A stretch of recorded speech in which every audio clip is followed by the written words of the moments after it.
Amanpour उत्तर भारत का एक पुराना गांव जहां लोग वक्त से नहीं एक दूसरे की जरूरतों से चलते हैं। इस गांव के पूरब छोर पर एक पुराना मिट्टी का घर है। उसमें रहते हैं हरीलाल, 57 साल के बुजुर्ग दर्जी। पिछले 20 साल से अकेले अपनी 3 बेटियों को पाल रहे हैं। बड़ी बेटी शिवांगी 24 साल की, माँ की मौत के बाद वही घर की जिम्मेदार है। मंजली प्रिया 21 साल की, तेज दिमाग, जरा तेज जुबान, लेकिन घर की असलियत समझती है। और सबसे छोटी खुशी 18 साल की, अब भी सपने देखती है लेकिन चुपचाप समझदारी से। तीनों बहनों की पढ़ाई मुश्किल से 8वीं 9वीं तक पहुंची, लेकिन हरीलाल का सपना तीनों को अच्छे घर में ब्याह देना नहीं था। उसका सपना था वो वहां तक पहुँचे जहां उसकी काबिलियत कभी नहीं पहुंच सकी। सुबह के 7 बजे हैं। घर के आंगन में सूरज की हल्की रोशनी और मिट्टी की गीली महक है। हरीलाल अंदर बैठा एक पुराना थैला खोलकर उसमें रखे नोट गिन रहा है और बाहर तीनों बेटियां अपने अपने हिस्से के कामों में डूबी हैं।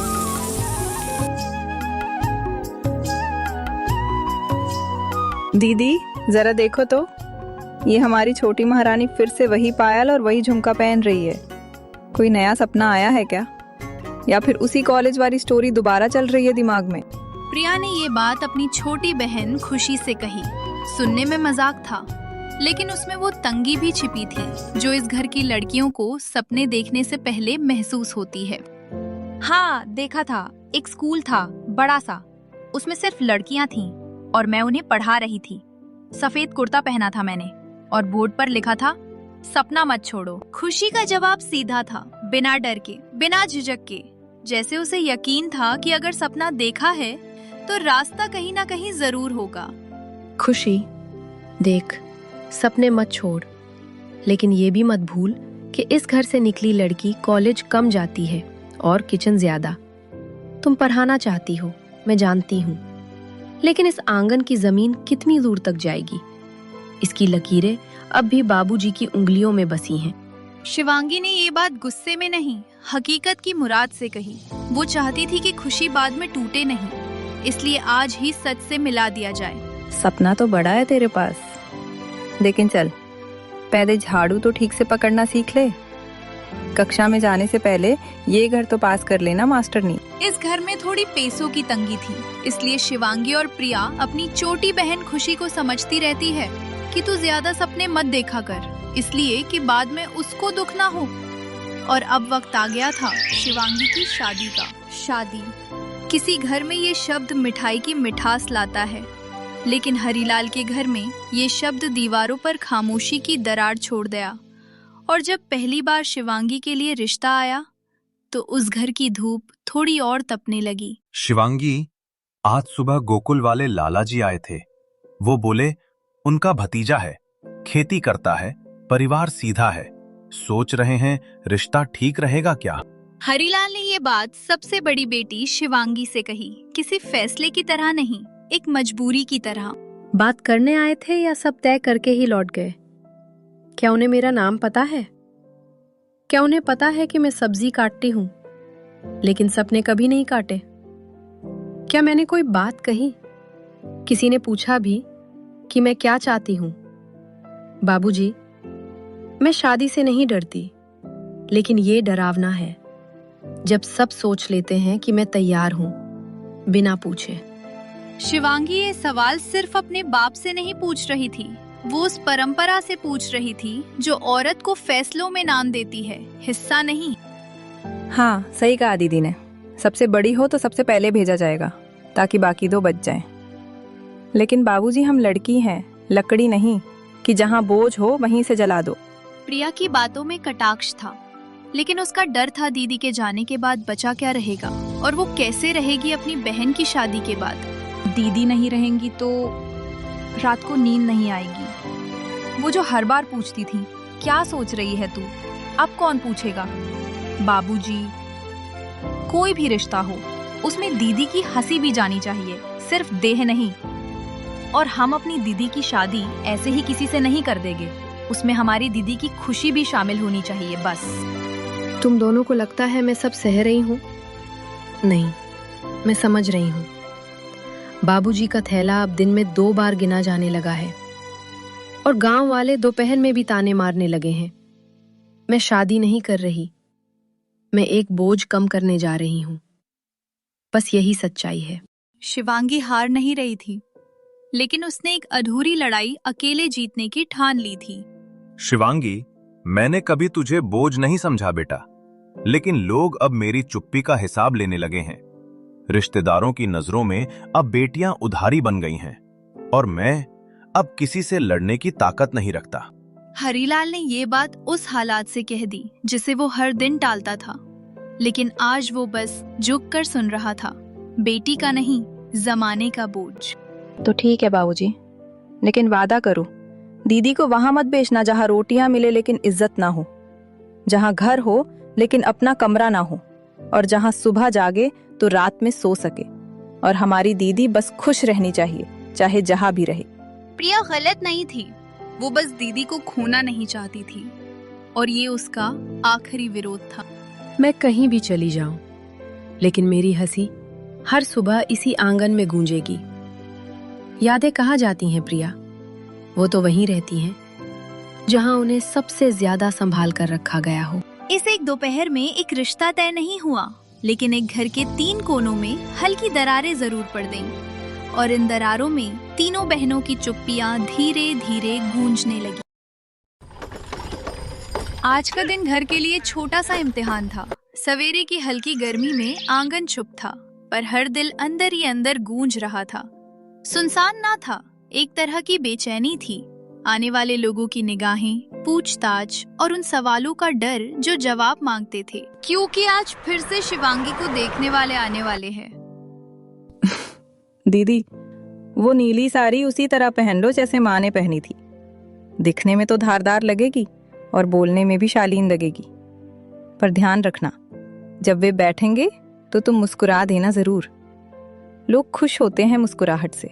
ये बात प्रिया ने शिवांगी से कही, बाहर वालों के सामने दिखावे के लिए। वो चाहती थी कि दीदी कम से कम बाहर वालों के सामने डर ना दिखाए, इसलिए उसने हल्का फुल्का सुझाव दिया। प्रिया, साड़ी बदलने से फर्क नहीं पड़ेगा अगर बात वहीं रहे कि मैं दिखाने के लिए रख दी जाऊं। मैं चाहती हूँ वो मुझसे बात करे, सच में पूछे कि मैं क्या चाहती हूँ, क्या पढ़ी लिखी हूँ, क्या करना चाहती हूँ। पर मैं जानती हूँ यहाँ ऐसा नहीं होगा। फिर भी मैं अपनी बात कहने की जोर लगाऊंगी। शिवांगी ने ये बात प्रिया से कही, न केवल साड़ी के सिलसिले में बल्कि पूरे फैसले की बात उठाते हुए। उसका मतलब था कि वो दिखावे से ऊपर का इंसान है। वो चाहती थी कि उसकी हकीकत पूछी जाए। वे बस देखेंगे, सरहाने बैठकर हाँ नहीं करेंगे, मिठाई खाएंगे और चले जाएंगे। कोई नहीं पूछेगा कि रात में कौन रोता है, कौन छुपकर पढ़ता है, किसे बीमार होना पड़ा। बस देखा जाएगा, चुना जाएगा। खुशी ने ये कहा सबको सुनाकर। वो खुद बचपन में बहुत सवाल करती थी। आज उसका दर्द बड़ा हो गया था। उसका गुस्सा इस बात का था कि रिश्ते कभी कभी चीजों की तरह टचे जाते हैं, पर इंसानियत को नहीं नापा जाता। मैं चाहूं तो सब कुछ कह सकता था। मैं लड़ सकता था, पर किससे? समाज से, रिश्तेदारों से। मां ने सारा जीवन यही तो सिखाया था, चुप रहो और काम संभालो। आज लगता है कि चुप्पी ने मुझे कमजोर कर दिया, पर जो आ रहे हैं उन्हें इज्जत से रखना हमारी मर्यादा है। हरिलाल ने ये कहा सबको। उसके शब्दों में पछतावा और फख्र दोनों थे। वो मानता था कि चुप रहकर उसने कुछ बचाया, पर अब उसकी चुप्पी बेटी बेटियों की कीमत पर भारी पड़ रही थी। इतने में ही शिवांगी के देखने वाले मेहमान आ जाते हैं।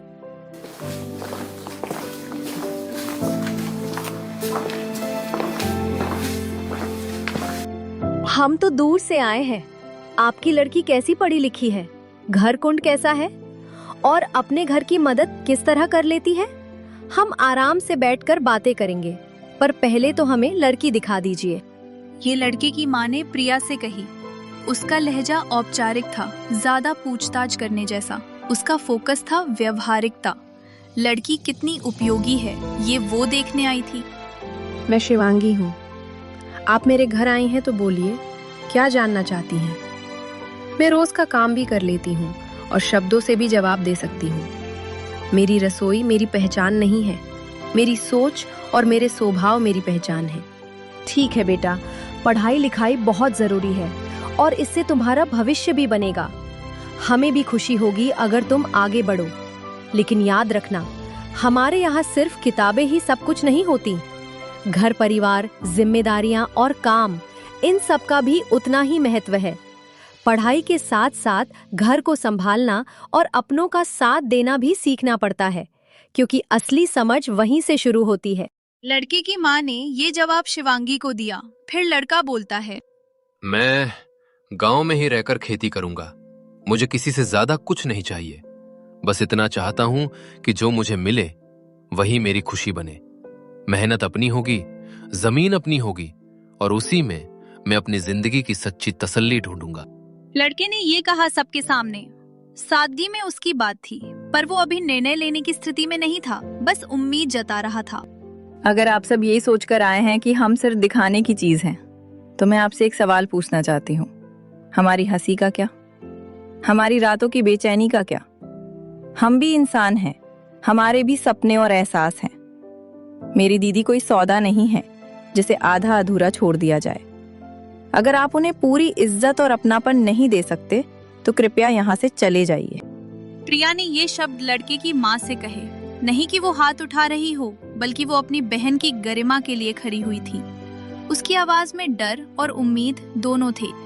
हमें थोड़ा समय दीजिए, हम शांति से बैठकर सब कुछ सोचेंगे। यह कोई छोटा सा फैसला नहीं है। अगर सब कुछ ठीक लगा तो हम आपसे संपर्क करके बता देंगे। लड़के की माँ ने ये कहा सबको। उसने कहा कि फैसले में समय लगेगा, पर फिर भी उसकी जुबान में खरीदार की ठंडक थी। आज का दिन कोई फैसला लेकर नहीं गया, पर उसने एक चीज साफ कर दी थी। शिवांगी ने पहली बार अपने लिए आवाज उठाई। आंगन में बैठे बैठे किसी ने उसे मजबूर नहीं किया। उसने खुद अपनी हदें बता दी, और घर के अंदर जो संयोग खामोश था वो अब आवाज बनकर उभरने लगा था। सुबह का उजाला धीरे धीरे आंगन में घुस रहा था। पिछली शाम जो बातें हुई थी वे हवा में लटकी थी, जैसे कोई तालाब पर रखी नाव। रिश्ते वाले गए तो थे, पर उनके शब्द पीछे रुक गए थे। हम सोचकर बताएंगे, उन्होंने कहा था। अब सुबह ये तय होना था कि वे सोचकर क्या लाए हैं। कल वे गए तो बोले थे हम सोचकर बताएंगे। मुझे रात भर नींद नहीं आई। हर बार यही लगता है कि क्या मैं सही कर रहा हूँ? क्या वे मिलेंगे हमारी उम्मीदों से? आओ बेटियों, सब चाय पी लो। कितनी भी बातें हों, पेट में कुछ तो होना चाहिए। हरीलाल ये सबको कह रहा था, चाय का सुझाव देते हुए। उसकी आवाज में चिंता थी और पिता का वो अंदाज भी था जो लड़कियों को संभालने की कोशिश कर रहा था। वो किसी बातचीत से भाग नहीं रहा, पर उसकी थकान स्पष्ट थी। बाबूजी, आप चाय तो पिलाइए। पर मेरी मन की आवाज कहे तो मैं कल रात से इतना सोच रही हूँ, क्या अगर उन्होंने हाँ कहा तो दीदी चली भी गई तो घर कैसा रहेगा? और अगर ना कहा तो क्या हम अपनी उम्मीदें खोएंगे? मैं थक गई हूँ इन सोचने वाली रातों से। प्रिया ये बात पिताजी और बहनों को कह रही थी। उसका स्वर हल्का मजाक में था, पर शब्दों में वास्तविक डर था। वो चाहती थी कि कोई साफ शब्द आ जाए, हाँ या ना, क्योंकि अनिश्चय सबसे ज्यादा चोट करता है। मैं भी डरती हूँ, पर अगर दीदी चली गईं और फिर वापस ना आए तो? और अगर चली भी जाएं, क्या मैं उनसे मिलने जाऊंगी? पर अभी तो मैं चाहती हूँ कि कोई साफ कह दे, ताकि हम तैयारी कर सकें। खुशी ये बात बहनों से कह रही थी। उसका डर सादा और मासूम था। उसे लगता था कि अगर फैसला पहले से पता चला तो कम से कम उसके मन की छोटी छोटी तैयारियां हो सकती हैं। कपड़े, बातें, अल्फाज। इतने में ही एक व्यक्ति घर के दरवाजे पर आता है। नमस्ते, मैं वही हूँ जो कल आया था। लड़के की माँ कह रही थी कि हम सोच कर बताएंगे, तो आज लड़के की माँ ने कहा है कि वे तैयार हैं। लड़का भी सहमत है। उन्होंने कहा है कि अगर परिवार आपसी सहमति से तय कर ले तो वे शादी की बात आगे बढ़ाना चाहेंगे।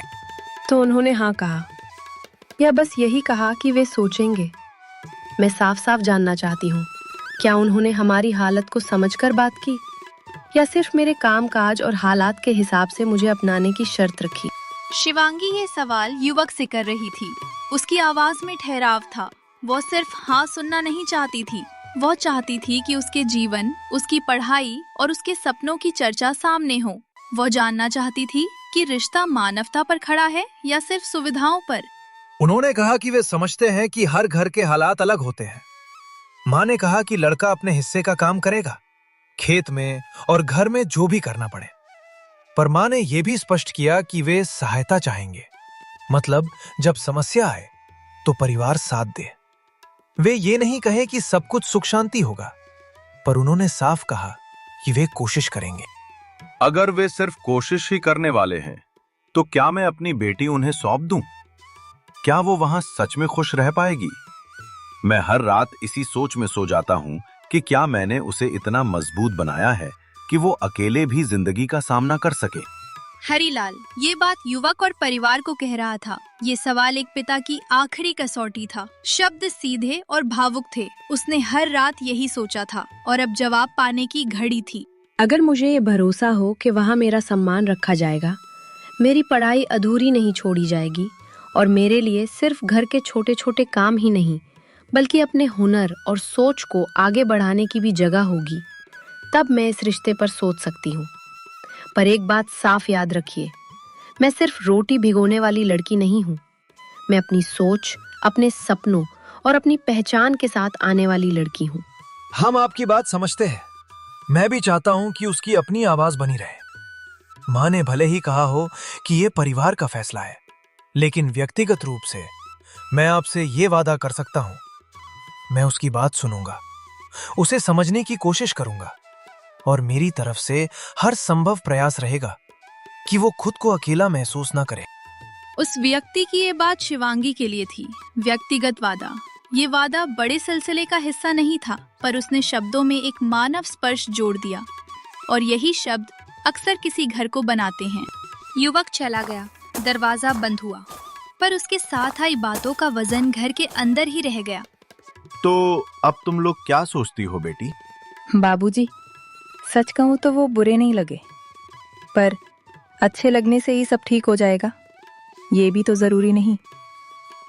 मुझे डर लगा और अच्छा भी लगा। डर इस बात का कि दीदी चली जाएंगी, और अच्छा इसलिए कि कम से कम उन्होंने सुना तो। मैं ये नहीं कहूंगी कि हाँ कर दी जाए और ये भी नहीं कहूंगी कि ना कर दी जाए। बस इतना कहूंगी, अगर आज ही सब तय हो गया तो शायद मैं खुद को धोखा दूंगी। मतलब तुम थोड़ा समय चाहती हो? हाँ, मैं चाहती हूँ कि आज रात मैं सोऊं और अपने मन से पूछ सकूं कि मैं किस डर से भाग रही हूँ और किस उम्मीद की तरफ जा रही हूँ। ठीक है बेटी, तो आज कोई फैसला नहीं होगा। अगर रिश्ता सच में मजबूत है तो एक दिन रुकने से टूट नहीं जाएगा। ये पिता का फैसला था, ना हाँ ना, बस अपनी बेटी के साथ खड़ा होना। उस दिन शादी तय नहीं हुई, पर घर में एक बात तय हो गई कि शिवांगी को जल्दबाजी में किसी के हवाले नहीं किया जाएगा।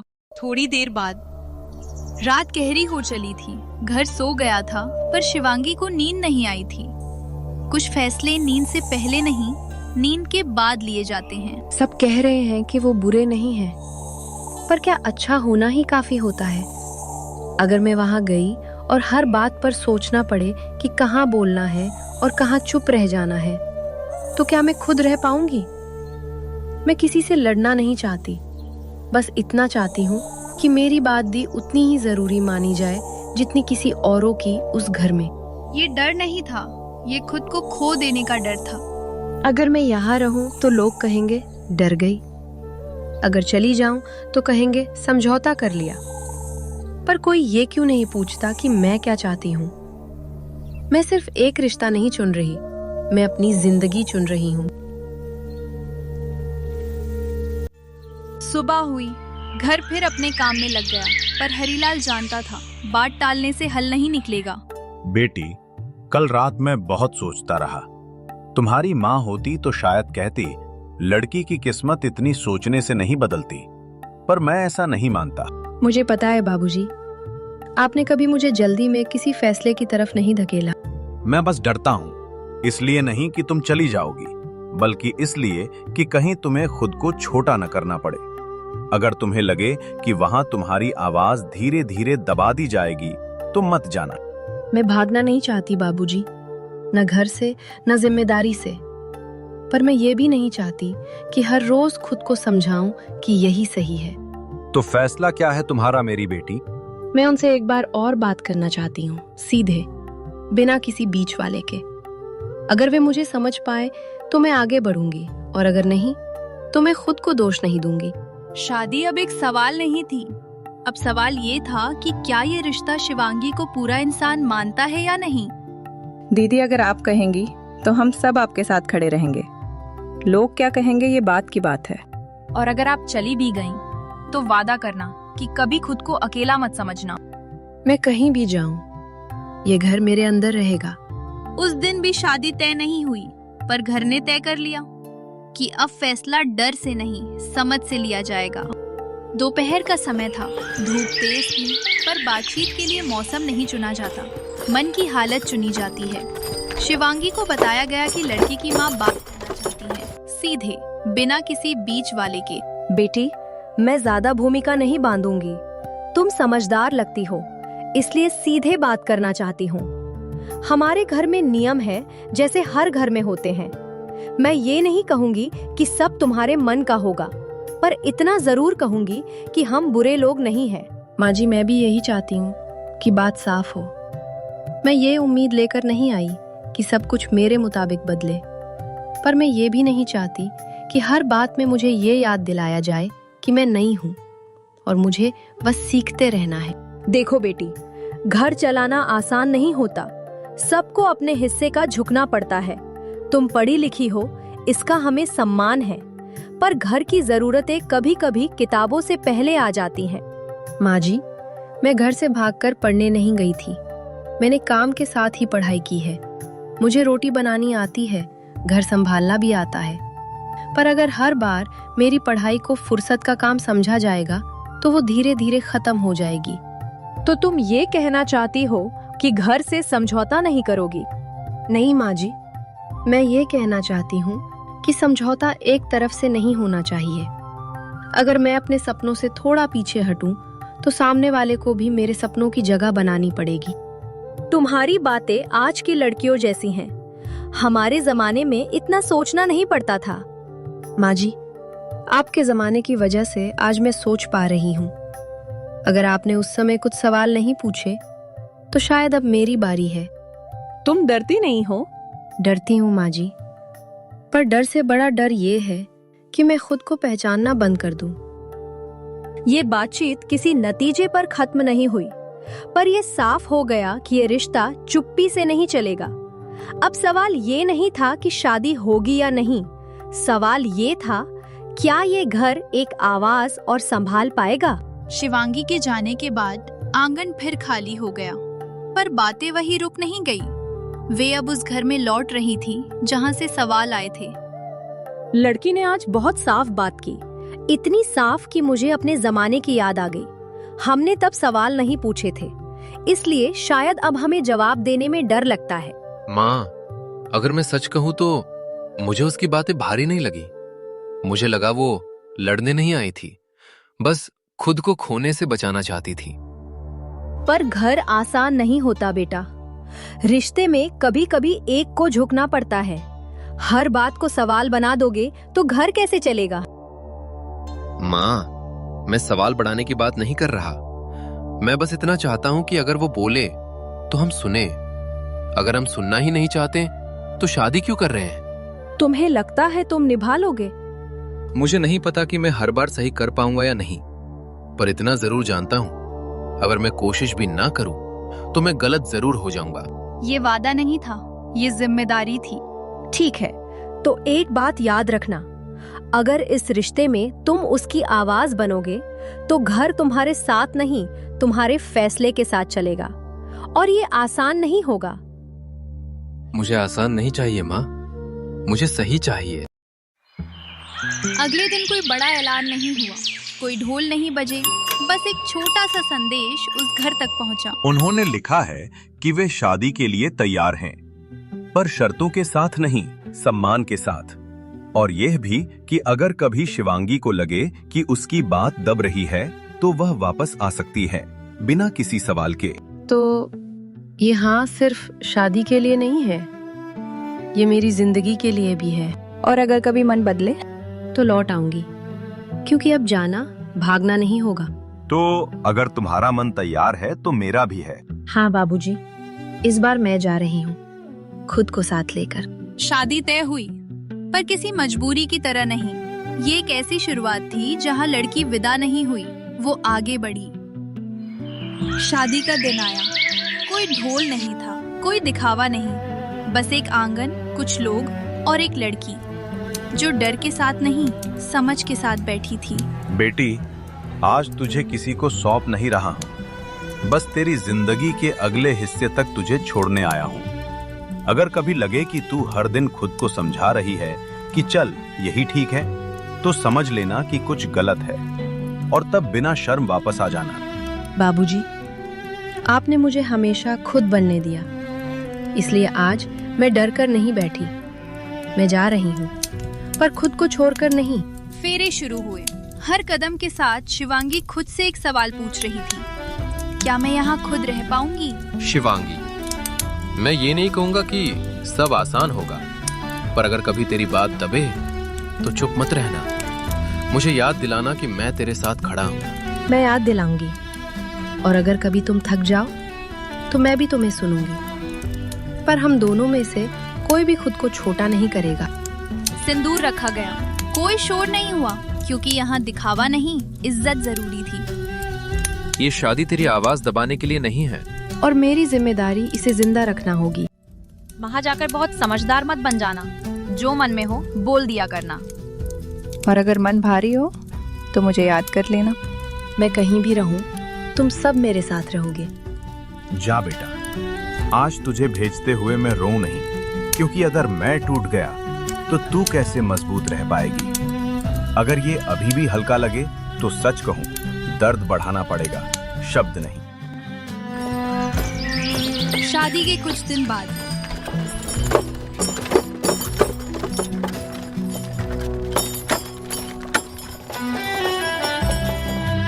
शिवांगी, आज काम ज्यादा है, पढ़ाई बाद में देख लेना।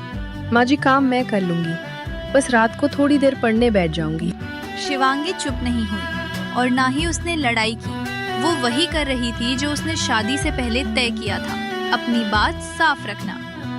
1 महीना बीता, घर अब उसका अपना लगने लगा था, पर असली परीक्षा अब शुरू हुई। आज फिर देर हो गई पढ़ाई में। हाँ माँ जी, काम निपटाकर बैठी थी, थक गई थी, पर अधूरी नहीं छोड़ी। ठीक है, बस अपनी सेहत का ध्यान रखना। ये कोई जीत नहीं थी, बस एक छोटा सा बदलाव था, जहाँ चुप्पी की जगह बात ने लेनी शुरू की। अगर कभी काम ज्यादा लगे तो मुझे बोल देना, सब कुछ अकेले उठाने की जरूरत नहीं। यही तो चाहती थी कि बोल सकूं। एक शाम शिवांगी के नाम मायके से चिट्ठी आई।